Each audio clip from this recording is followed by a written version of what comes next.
Alors bonjour à tous, Jean-Robin, journaliste, éditeur et soldat du Christ. Voilà, je reprends ma série, la deuxième partie donc de la série de contre-vidéos sur la conférence du libre menteur Salim Laibi, soldat d'Allah. Voilà. Et là, on va passer aux choses sérieuses, hein, comme il dit lui-même. Alors juste avant, je fais un petit coucou, comme je m'y suis engagé, aux tipeurs qui ont donné plus de 10 €. Alors merci à 33N17 qui a redonné, là, je le remercie. Vincent et Animus Exao, pardon, j'ai du mal à me rappeler des pseudos, mais bon, il se reconnaîtra, et puis merci à vous, et puis si vous voulez m'aider à continuer, ça fait toujours plaisir, et donc je dis votre nom au-delà de 10 €, voilà, donc votre pseudo, là. Donc voilà, merci à vous, parce que c'est les nerfs de la guerre, hein, c'est comme ça. Et si vous allez sur le Tipeee de celui dont je vais parler, là, Salim Laibi, le neveu de Kasdi Merba, je vous renvoie de feu Kasdi Merba, donc pilier du régime algérien, et qu'on va virer, hein, virons salimlaibi.wordpress.com. Voilà, comme ça j'ai tout dit. Alors là, c'est reparti, et comme vous aviez vu dans cette première partie donc, de conférence, selon Salim Laibi lui-même, on était dans le pas sérieux, voilà, et je l'ai démonté quand même, je l'ai mis à poil, tout ce que vous voulez. Là, on va passer aux choses sérieuses, hein, comme il le dit lui-même. Et donc, maintenant qu'il est bien à poil, là, on voit ses gesticules, et donc, on va lui compresser maintenant, hein, on va lui serrer, jusqu'à ce qu'il se casse. Parce que là, il n'a pas compris, en fait, à qui il s'en prenait. Parce qu'il croyait que la France, c'était des mous, en fait, hein, des mous du bide. Bah non, en France, on a des couilles, nous, voilà, et on va te virer, parce que c'est tout ce que tu mérites. Et là, pour l'instant, mes copains, ils sont sur Médine, etc., parce qu'ils n'ont rien compris, mais je suis en train de leur expliquer la vie. Et là, ils vont venir sur tes fesses, là, ils vont venir me rejoindre, et ils vont commencer à faire monter la pression sur tout un tas de gens, en tout cas j'espère, parce que sinon il n'y a plus de France, hein, c'est clair.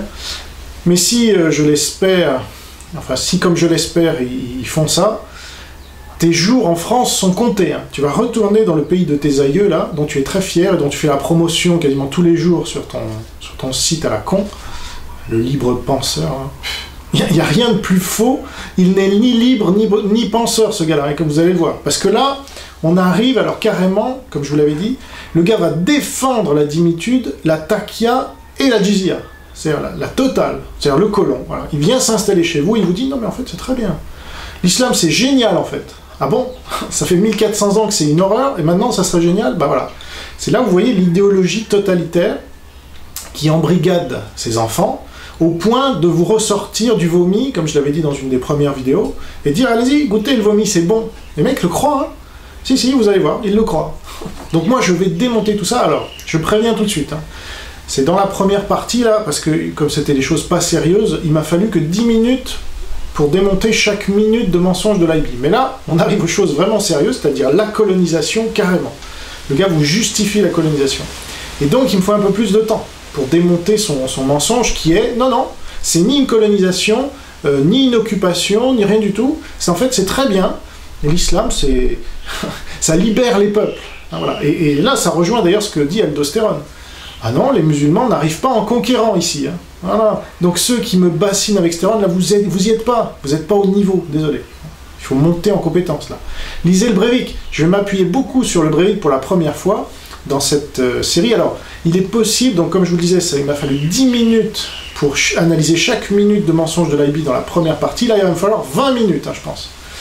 Là, j'ai le double de pages déjà, rien que sur les 5 premières minutes. Donc, je ne sais pas comment ça va s'organiser. À mon avis, il va me falloir 45 minutes à 1 heure pour les 2 premières minutes 30, et puis encore 45 minutes à 1 heure pour la suite.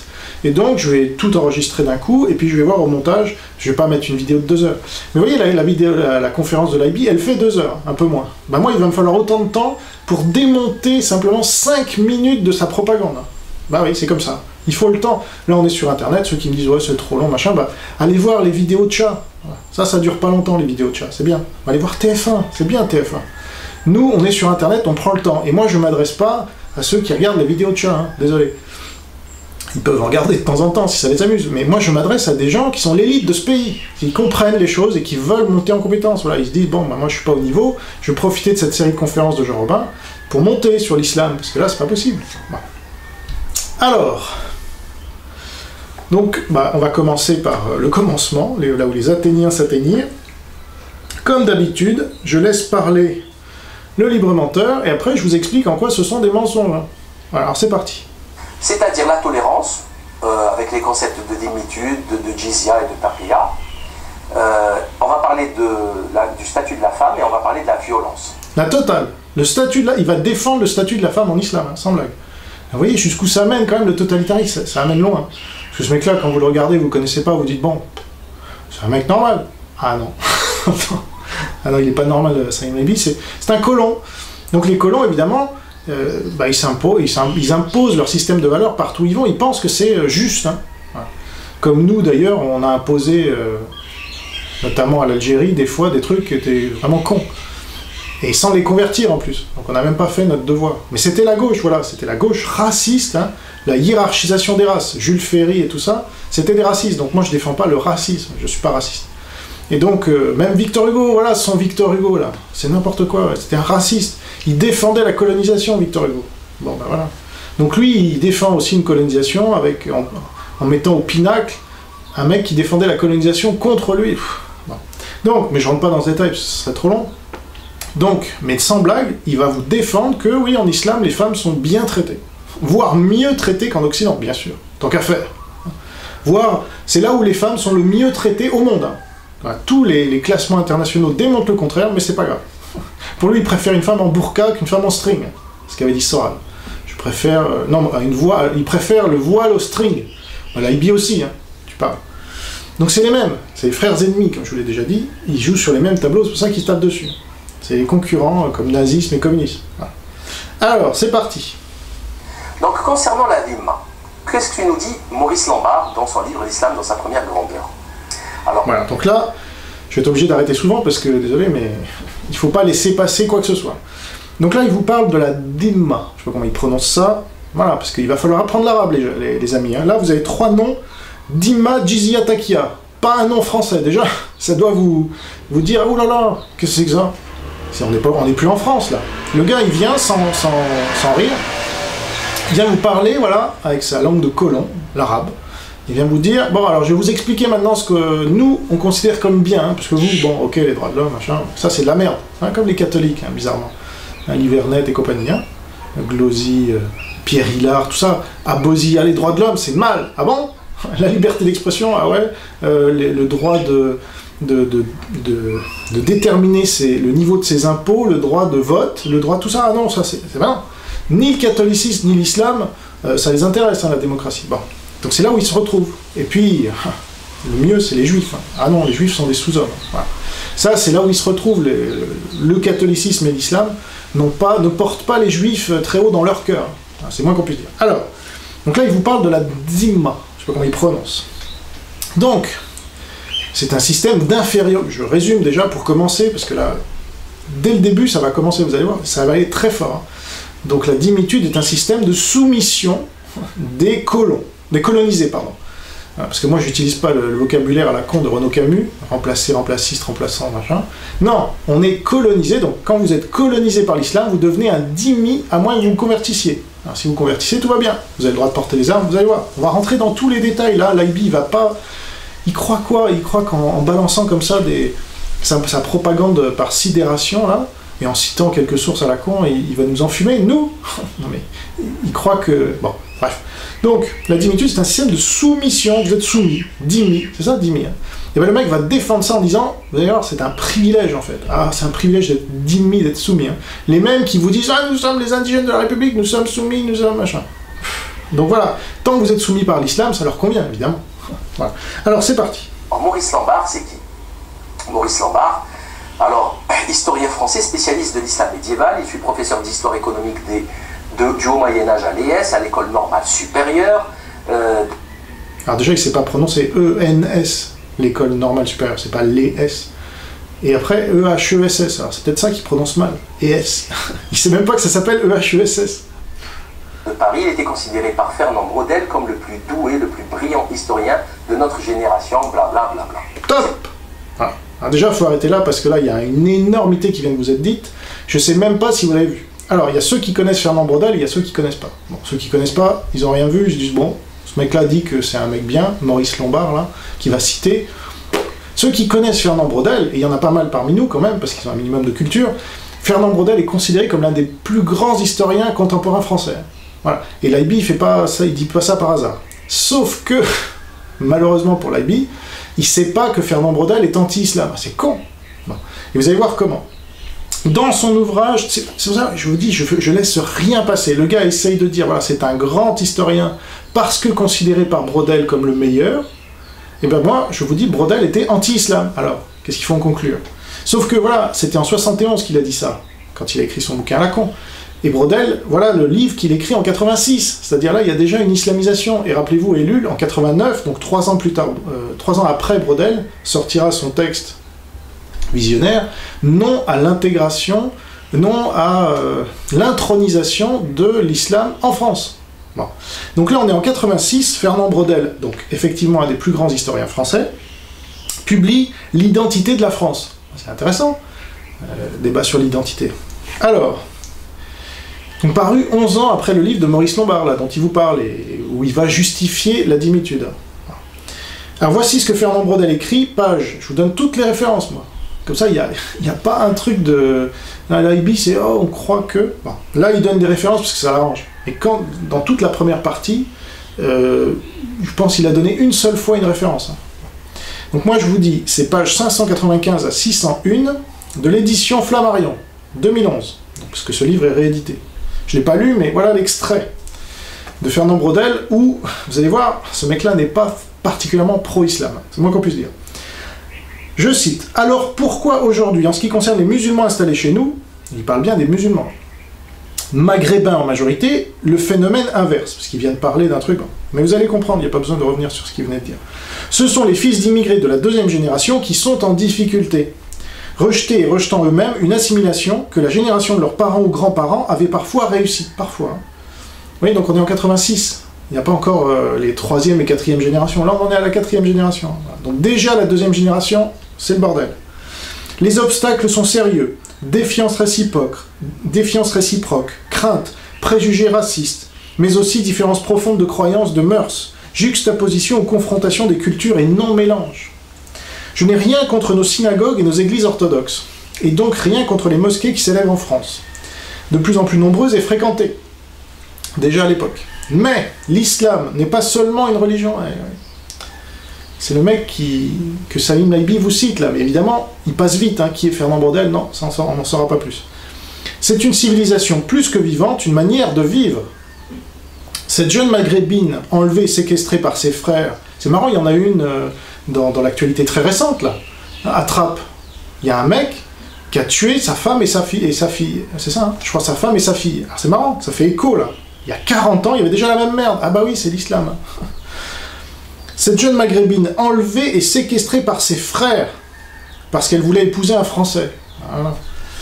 Ces centaines de Françaises mariées à des Nord-Africains, et à qui, après un divorce, leurs enfants sont enlevés et expédiés en Algérie. J'ai failli en avoir un dans ma propre famille. Vous imaginez? C'est pas passé loin. Par les pères qui se reconnaissent seuls des droits sur eux. Ce ne sont pas là de simples faits divers, mais des symboles de l'obstacle majeur, dit Fernand Braudel, auquel se heurtent les immigrés d'Afrique du Nord. Une civilisation autre que la leur. Autre que la leur. Nous, on ne dit pas autre chose que Fernand Braudel, hein, mais on est taxé de « ah, islamophobe ». Un droit, une loi qui ne reconnaît pas leurs propres droits, fondée sur cette loi supérieure qu'est la religion du Coran. En plus, c'est bien dit, ça, franchement. On a des mecs brillants dans la civilisation française, donc voilà. L'autorité paternelle, le statut de la femme, pose sans doute les problèmes majeurs, mais Laibi va vous dire non, non, c'est très bien. Puisqu'il touche à cette base fondamentale de la société, la famille. Il y a chaque année en moyenne 20 000 mariages mixtes, à l'époque. Ça a explosé depuis. 2 sur 3 aboutissent au divorce. Il suppose en effet une rupture avec la civilisation mère de l'un des époux, quand ce n'est pas des deux. Or, sans intermariage, il n'y a pas d'intégration. Voilà. D'où l'hésitation. Alors ça, c'est notre chance en même temps, parce qu'on a bien 2 peuples différents, donc ça va être facile de les faire partir, ou qui partent d'eux-mêmes. D'où l'hésitation, le déchirement des jeunes générations de Maghrébins, qui vivent difficilement notre crise économique et l'hostilité que leur réservent les grandes villes, déjà dans les années 80. Souvent français de droit, par leur naissance sur notre territoire, ils refusent, par fidélité aux leurs ou par défi, la nationalité française, et cultive le rêve du retour sans trop y croire cependant, ni même le vouloir. Voilà, ça c'est le mec, je vous rappelle, hein, que Salim Laibi vous dit, voilà, Fernand Braudel, hein, super. Bah ouais, il est anti-islam le gars. Ces déchirements sont... Enfin, anti-islam, c'est la vérité simplement. Voilà. La vérité est anti-islam. Ces déchirements sont parfois mortels et il est des morts dont chacun de nous se sentira responsable. Un jeune nord-africain est jeté en prison à Clairvaux, il s'y suicide et laisse un étrange message, de pauvres les guillemets. Tous les jours je crève, j'ai mal terriblement à croire qu'un cancer me dévore. Je vous quitte empli de haine et d'amour, de l'amour que j'ai raté, l'amour que je n'ai pas eu, de l'amour que je voulais donner. C'est pour ça que moi je vous dis, partez, on vous aime, loin. Voilà. Comme Jeanne d'Arc aimait les Anglais, chez eux. Partez chez vous, vous êtes triste ici, on le voit bien, vous n'êtes pas intégré, vous êtes pas, on voit bien que Salim Laibi n'est pas bien dans sa peau, le gars. Il sera mieux en Algérie. C'est par amour qu'on dit ça. Nous, on ne veut pas la guerre avec vous. Hein. Partez. Vous serez en paix. Je ne peux pas faire plus, là. Je peux pas. Les Beurs sont en effet aussi mal dans leur peau, en France, qu'ils aient accepté ou non la nationalité française à laquelle ils ont droit, qu'en Algérie. Alors après, voilà, c'est ça le problème. Où ils sont regardés comme des semi-étrangers. Ouais, mais bon, c'est pas notre problème, ça. Les raisons de cette exclusion, parfois leur jactance, j'adore, le luxe, entre guillemets, dont ils éclaboussent les uns et les autres pendant leurs vacances au pays, voilà, leurs vêtements, leurs automobiles, etc. Parfois aussi leur propre mépris, de pauvres et les guillemets. Là-bas, dit l'un d'entre eux de retour en France, il n'y a rien à bouffer. C'est redevenu le Moyen-Âge. Ah ben c'est sûr, depuis que la France est partie. Voilà. Et tel autre, de pauvres et les guillemets, ici c'est lugubre. Impossible de s'amuser, la famille te surveille sans arrêt. En plus, la guerre civile n'avait pas recommencé, enfin, n'avait pas commencé, c'est les années 90. Mais les Beurs choquent plus encore par ce qu'ils font, pas toujours consciemment, contre les mœurs et habitudes locales.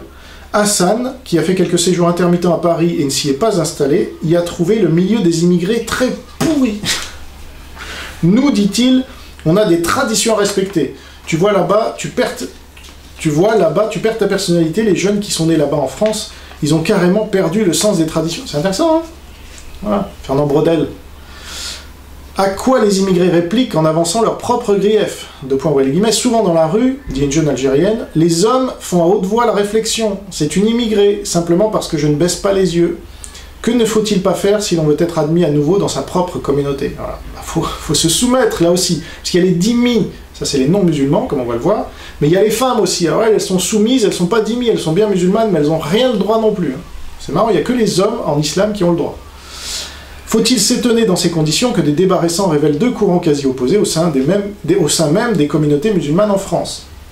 Le premier continue à prêcher de façon active et militante le retour aux sources, au Coran. C'est à cause de ces gens-là qu'on est dans une société réislamisée. À l'islam rédempteur, pour Driss el-Yazami, il n'y a que la religion qui puisse nous rassembler. Nous tous, les Maghrébins, même les fils de Harki, allez hop, on s'en fout, vous nous avez trahis, mais c'est pas grave. L'islam pardonne, hein, dès lors qu'on se convertit. Qui puisse préserver une identité maghrébine, ça ils adorent.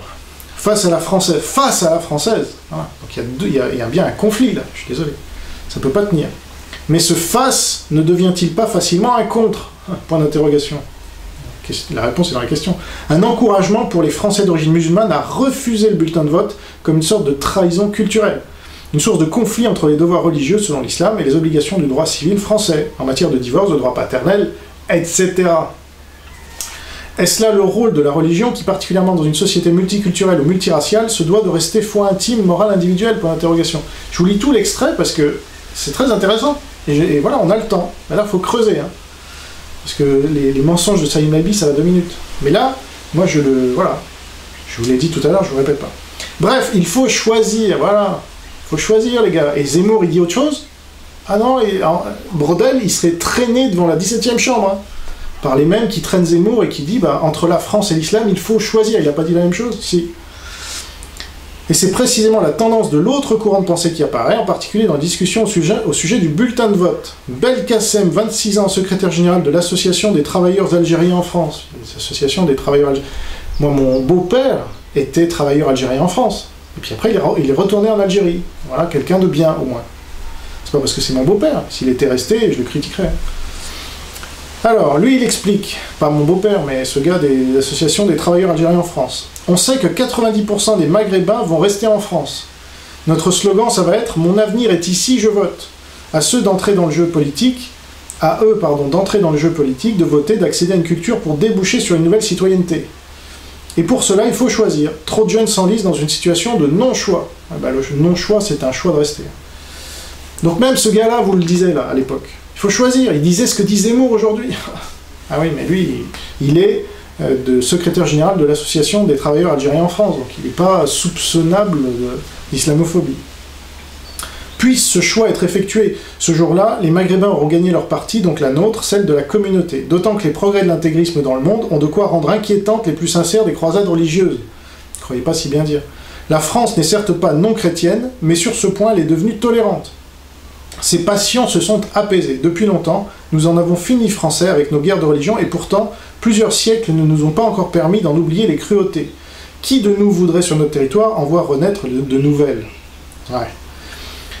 Bon, donc là, je pense que, voilà, je vais rien laisser passer, là. Le gars vous dit, il pense se servir de Brodel, moi je lui retourne contre lui. Hein, faut pas déconner, là. C'est ça, en fait, la propagande, il pense que, voilà, il est en terrain conquis, déjà. Non, tu t'es trompé, là, Ibi, là, je pense que tu le comprends. Pas rien, hein. Ce papier date de 1971, ça date pas du siècle dernier. Alors, ce papier. Ici, t'as un livre. C'est pas faire la différence entre un livre et un papier, franchement. Ensuite, si... il date du siècle dernier, même du millénaire dernier, hein, si on veut être précis. C'était en 1971, donc ça fait quasiment 50 ans. Non, Salim Laybi.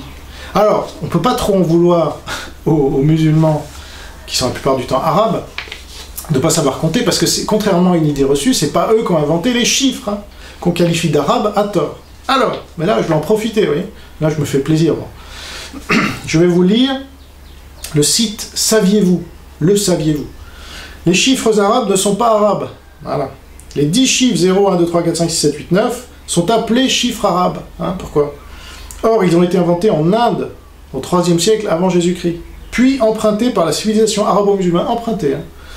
À partir du IXe siècle, voilà, on sait pourquoi, colonisation, est décrit dans un ouvrage d'Al-Khawarizmi. Alors après, les musulmans sont là, ah, nous sommes des grands inventeurs, vous avez les chiffres arabes. Non, c'est du vol. Ah, voilà. C'est tout ce que vous savez faire avec votre prophète rasieur.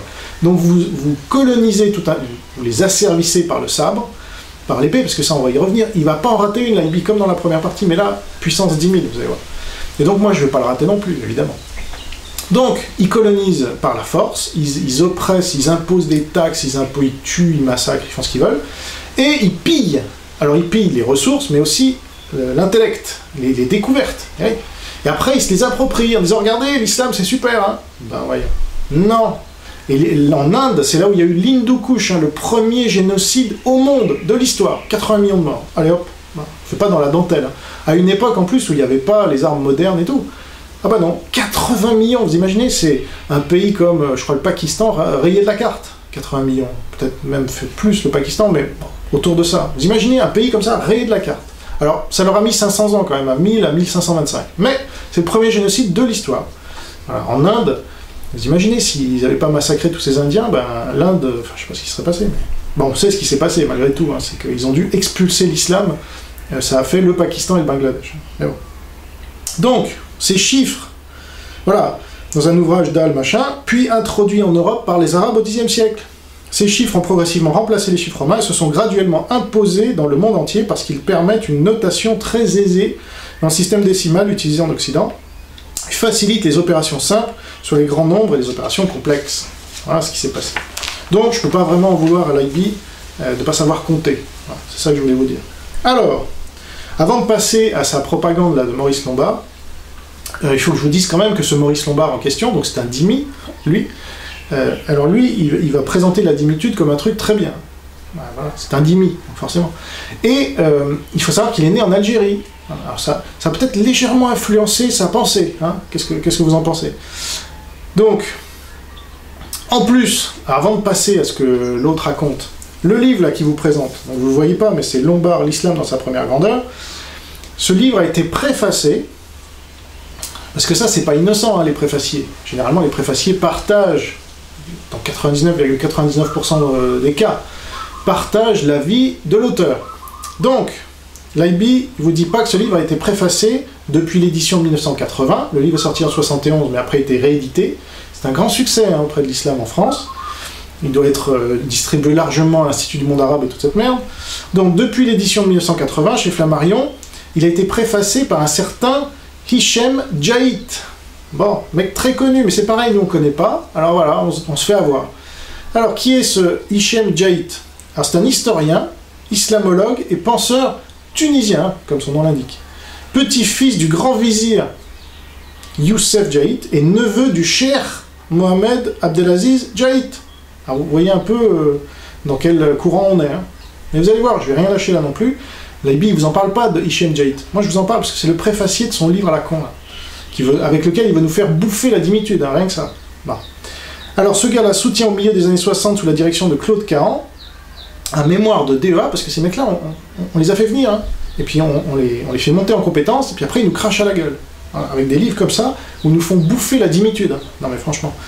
Un mémoire de DEA sur le livre « Les dispositions du marché de l'imam Abou Zakaria », parce que ces gens-là ne savent travailler que sur leur religion, stratégie militaire sous couvert de religion, qu'est l'islam. L'Andalou, avant de soutenir à la Sorbonne, voilà, tous les collabos, en 81, un doctorat d'État sur l'urbanisme islamique. Allez, à la Sorbonne, c'est pas grave.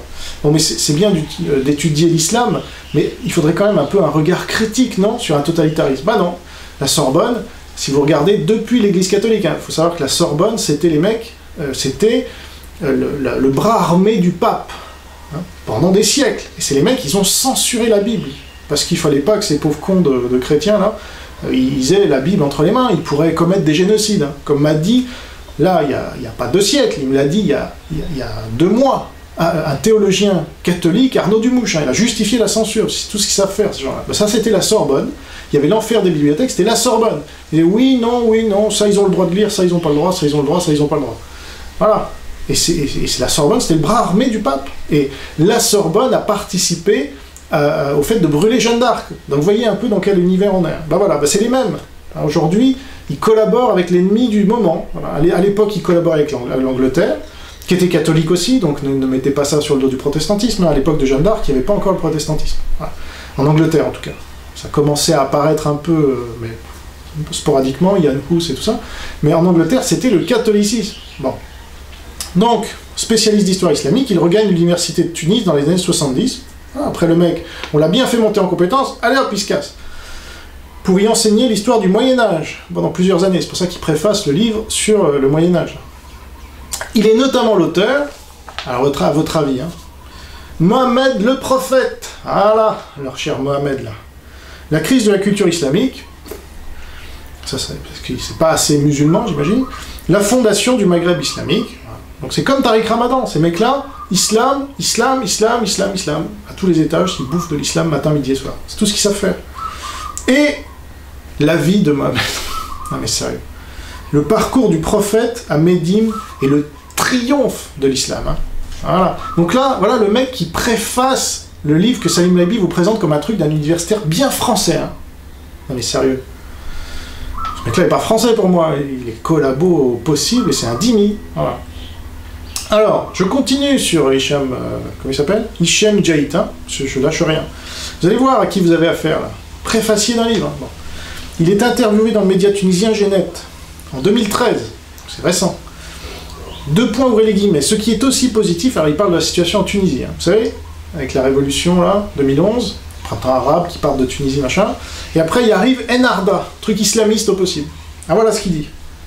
Ce qui est positif, c'est qu'Enarda ne devienne pas hégémonique et qu'il n'obtienne pas la majorité absolue, car ce serait mauvais pour la communauté nationale. Donc ce mec-là, ce qui le dérange, c'est pas qu'il y ait Enarda, qui est islamiste, c'est qu'il n'ait pas la majorité absolue. Parce qu'il sait que quand les islamistes ont la majorité absolue, c'est le Moyen-Âge après, hein. Un spécialiste du Moyen-Âge. Car cela serait mauvais pour la communauté nationale, tu m'étonnes, ainsi que pour le mouvement Enarda lui-même. Bon. L'autre aspect positif de ce scénario est qu'Enarda représente la sensibilité islamique. Alors pour lui, les islamistes, c'est la sensibilité islamique. Bah oui. C'est comme Salim Laibi, voilà ce qu'il pense. Il vous le dit, si l'islam existait, Bernard-Henri Lévy serait mort. Si l'islam existait vraiment. Si l'islam existait vraiment, les mecs de Charlie Hebdo auraient été brûlés. Ça, il vous le dit, 2 ans avant que ça se passe. Voilà, parce que ces mecs-là défendent le vrai islam, hein, celui qu'on ne veut pas nous présenter, en fait, en Occident. Non, mais il faut écouter les musulmans. Voilà. Bah, ce mec-là, c'est pareil, Hicham Djaït, là. L'autre aspect positif de ce scénario est qu'Enarda représente la sensibilité islamique, pas islamiste, alors que les autres partis incarnent la laïcité. C'est une laïcité modérée, non excessive. C'est-à-dire une laïcité qui a une partie de la sensibilité islamique. C'est nouveau ça, la laïcité qui a une partie de la sensibilité islamique. C'est contradictoire, hein, c'est incompatible, l'islam et la laïcité. Il n'y a jamais eu de séparation de l'église, de la mosquée et de l'État en islam, jamais. Il devrait le savoir le gars, mais non. Et n'est pas complètement hostile au courant islamiste. Ah, voilà. Donc une bonne laïcité, c'est celle qui n'est pas complètement hostile au courant islamiste. Et c'est ce que je souhaite pour un nombre d'intellectuels dans la société civile, qu'ils soient civils avec une orientation laïque, mais sans perdre complètement la sensibilité islamique, parce qu'il n'y a rien de pire que l'apostasie, hein, rappelez-vous, pour ces gens-là, peine de mort. Comme c'était le cas à l'époque de Bourguiba et du déchu Ben Ali. Voilà. Dans la mesure où un grand nombre d'intellectuels se sont détachés de tout lien avec le patrimoine musulman.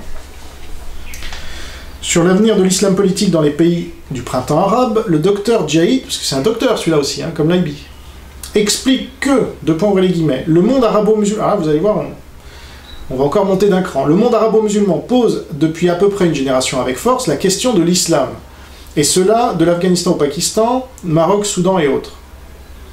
Tous des pays de merde, hein, je précise. Le problème est donc à l'ordre du jour, le mouvement Enarda a existé depuis les années 70, mais il est naturel que la Tunisie n'ait pas le monopole de ce courant. Voilà, il veut que ça se diffuse hein, largement l'islamisme, pas de problème. C'est-à-dire que nous sommes au sein du mouvement de l'histoire marxiste. L'islamisme est un mouvement formidable. Est-ce que j'ai besoin d'en rajouter? L'islamisme est un mouvement formidable. Le mec préfacier du livre que Salim Laibi vous présente comme étant un universitaire français, vraiment libre, tout ça. On n'est pas tenu de rentrer dans ses raisons et ses causes, mais c'est une réalité, en tant que courant philosophique, politique et religieux dans les sociétés arabo-musulmanes, parmi les formes de non-tolérance qui existent avec force chez les laïcs en Tunisie et ailleurs, et qu'ils ne comprennent pas l'existence de ce type de courant. C'est vraiment con ces laïcs, hein.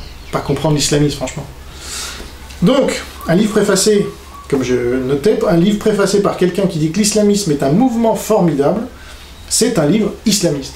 Voilà. Donc là, Salim Laibi vous présente un livre islamiste comme étant un truc d'un universitaire français bien reconnu par un des plus grands historiens français, Fernand Braudel, mais qui est anti-islam, parce que Salim Laibi ne vous dit pas. Voilà, je résume. Hein. Alors, que peut bien dire ce livre islamiste? Voilà, là, on en arrive à ce que va nous présenter Salim Laibi, hein, dans son livre Maurice Lombard, l'islam dans sa première grandeur. Tiens, là, c'est marrant, il ne va pas critiquer, comme si vous vous rappelez, là, si vous avez suivi ma série, le livre de Keppel, le nom de Keppel était énorme. Ça, je suis d'accord. Aussi énorme que le livre. Et là, vous avez le nom, et il dit, mais c'est jamais dans les livres, vous voyez, parce que c'est un livre anti-islam, ou islamo-critique, donc là, ça lui rappelle un film de série B, enfin, c'est de la merde. Là, il dit rien. C'est marrant, sur la couverture, qui met bien en avant, pourtant, le nom de Lombard, je vous renvoie à ça. Alors, sa chaîne a sauté par Soral et Dieudonné, c'est pas moi. Moi, je suis pour sa liberté d'expression, mais en Algérie. On n'est pas sur la même stratégie, et Soral et Dieudonné sont des totalitaires, pas moi. Je suis pour la liberté d'expression. Même de mes ennemis, surtout de mes ennemis. C'est pour ça que je suis contre la censure de Médine. Mais si vous regardez, je crois que sa conférence a été retéléchargée sur une autre chaîne, donc vous tapez Islam Islam, vous allez retomber dessus. Alors simplement moins de vues. Et là, vous allez voir à la minute, à 45 secondes de la deuxième partie, vous allez voir en grand cette couverture, vous ne pouvez pas louper. Et bien le nom de Lombard est aussi gros que le titre. Hein. Ah mais ça, comptez pas sur Salim Laibi pour dire, ah, c'est quoi cette couverture de merde hein. Le nom de l'auteur est aussi gros que le titre, n'importe quoi. Là voilà. Là vous avez le double discours dans sa pleine... Oui, parce que je me rappelle, parce que c'est encore frais dans ma tête, mais il y a des tas de trucs dont je me rappelle pas, qui m'échappent encore, mais vous voyez, là ça va déjà durer 2 heures, donc juste pour ces 5 minutes-là. Mais vous voyez, c'est important de rentrer dans le détail quand même. Alors voilà la propagande islamiste de ce Maurice Lombard, là, qui était certainement acheté par je sais pas qui, je sais pas quel, parce que les mecs, ils travaillent depuis longtemps, hein, les cheikhs et tout ça. Le pétrole, ça va, ils ont de l'argent depuis longtemps. Et je vous rappelle, la crise pétrolière, la première, c'était 73. Là, on est en 71, ça veut dire qu'ils avaient déjà de l'argent. Depuis longtemps, les années 50, 40 même. Hein. Alors, c'est parti. Les conquérants arabes, dit-il, une poignée de chameliers reçus en libérateurs. Les rapports... Vous avez entendu? Je vous le relis. Hein. Voilà ce que dit un livre islamiste, en effet, sur les conquérants arabes. Une poignée de chameliers reçus en libérateurs. Non mais sérieusement?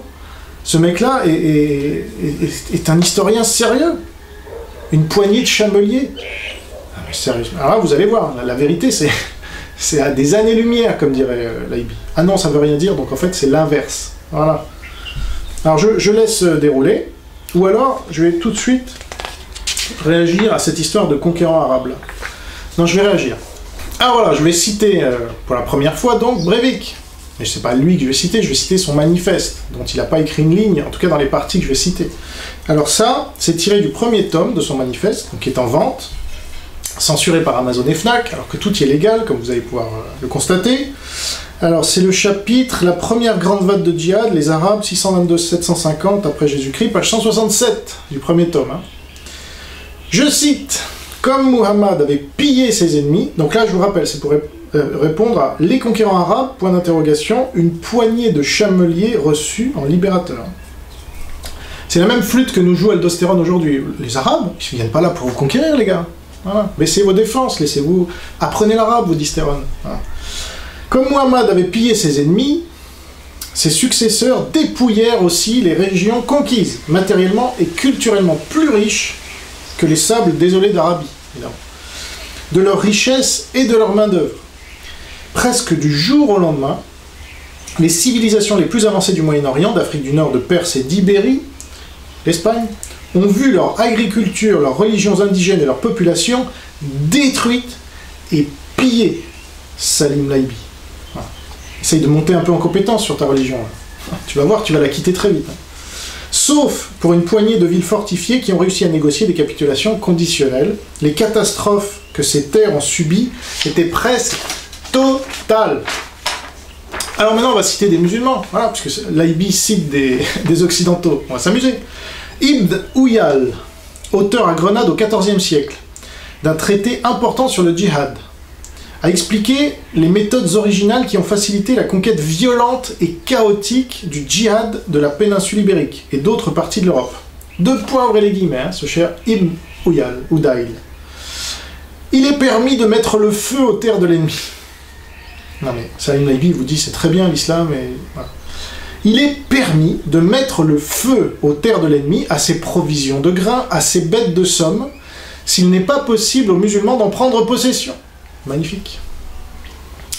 Aussi bien que de couper ses arbres, de raser ses villes, en un mot, pour faire tout ce qui pourrait le ruiner et le décourager, pourvu que l'imam juge ces mesures appropriées, ah, saint imam, hein, propres à hâter l'islamisation de cet ennemi ou à l'affaiblir. En effet, tout cela contribue à un triomphe militaire sur lui ou à le forcer à capituler. Fermez les guillemets. Ferme-la, Saïd Laibi. L'historien Al-Makari, allez, on continue, parce que moi je vais rien laisser passer, je vous ai dit, je vais enfoncer le clou jusqu'au bout, là. Vraiment. Il va pleurer sa mère, comme je l'ai déjà dit. L'historien Al-Makari, qui écrivit à Tlemcen en Algérie au XVIIe siècle. En Algérie, à Tlemcen. Tu connais pas Tlemcen, Laibi ? Explique que la panique créée par les cavaliers et les marins arabes lors de l'expansion musulmane dans les zones qui ont vu ces raids et ces débarquements a facilité la conquête ultérieure si cela a été décidé. Deux points, ouvrez les guillemets. Allah, dit-il, instillait ainsi chez les fidèles une telle crainte qu'ils n'osaient pas aller combattre les conquérants. Ils ne les ont pas approchés, ils ne les ont approchés que suppliant pour mendier la paix. Voilà, et ça, dans la version de l'historien français, la Dimi, ça donne les conquérants arabes, point d'interrogation, une poignée de chameliers reçus en libérateurs.